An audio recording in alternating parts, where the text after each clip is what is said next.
Hello guys, আজকে আমি রান্না করতে চলেছিলাম চিলি চিকেন। তো প্রথমে চিলি চিকেন রান্না করার জন্য অনেকগুলো বোনলেস চিকেন নিয়ে নিয়েছিলাম। তারপরে দিয়েছিলাম তার মধ্যে লবণ, তারপরে দিয়েছিলাম কাশ্মীরি লঙ্কার গুঁড়ো, জিরের গুঁড়ো, ধনের গুঁড়ো আর একটা ডিম। তারপরে দিয়েছিলাম কর্নফ্লাওয়ার আর ময়দা, তার সাথে ভিনিগার দিয়ে সব কিছু দেওয়ার পরে মাংসর সাথে মশলাগুলোকে ভালো করে আমি নিজেই মিশিয়ে নিচ্ছিলাম। সব কিছু মাখাতে মাখাতে অনেকটাই দেরি হয়ে গিয়েছিলো আর আমার ডলকে পড়াতে যাওয়ারও টাইম হয়ে গিয়েছিল। তো সেটাকে ম্যারিনেশনের জন্য ছেড়ে দিয়েছিলাম। তারপরে চলে গেলাম ডলের কাছে, যাকে দেখার জন্য আমি সারাদিন অপেক্ষা করে থাকি।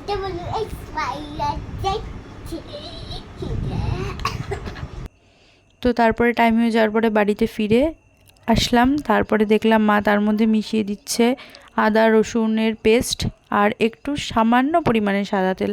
তারপরে সবটা মিশিয়ে নেওয়ার পরে মাংসগুলোকে ভেজে নিচ্ছিল। মাংসগুলো ভাজা হয়ে যাওয়ার পরে সব এক জায়গায় তুলে নিয়েছিল। তারপরে সেই তেলের মধ্যে দিয়ে দিয়েছিল পেঁয়াজ বাদ দিয়ে আদা কুচি আর রসুন কুচি। আদা আর রসুনগুলোকে ভালো করে ভেজে নেওয়ার পরে তার মধ্যে দিয়ে দিয়েছিল ক্যাপসিকাম, কেটে রাখা পেঁয়াজগুলোকে। তার সাথে দিয়েছিল কয়েকটা লঙ্কা হাতে ভেঙে, টেস্ট যাতে আসে, একটু ঝাল ঝাল না হলে ভালো লাগবে না, এতটাও বেশি মিষ্টি হলে। তারপরে দিয়ে দিয়েছিল টমেটো, যাতে একটু কালার আসে। আর তার মাঝে মাঝে আমিও একটু হেল্প করে দিচ্ছিলাম। আমি তো খুন্তিটা নাড়তে পারি, রান্নাটা নাই করতে পারি।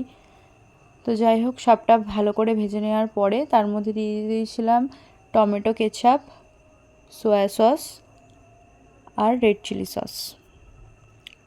এই সসগুলোই হচ্ছে চিলি চিকেনের মেন ইনগ্রিডিয়েন্টস, যেগুলো ছাড়া চিলি চিকেন তো একেবারেই করা সম্ভব না।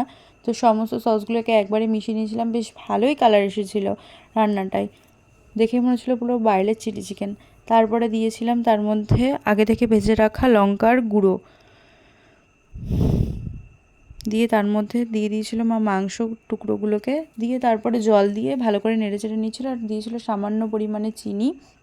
তারপরে বেশ ফুটে আসলে তারপরে দিয়ে দিয়েছিল গরম মশলা, তারপরে সবার শেষে দিয়েছিল ধনেপাতা।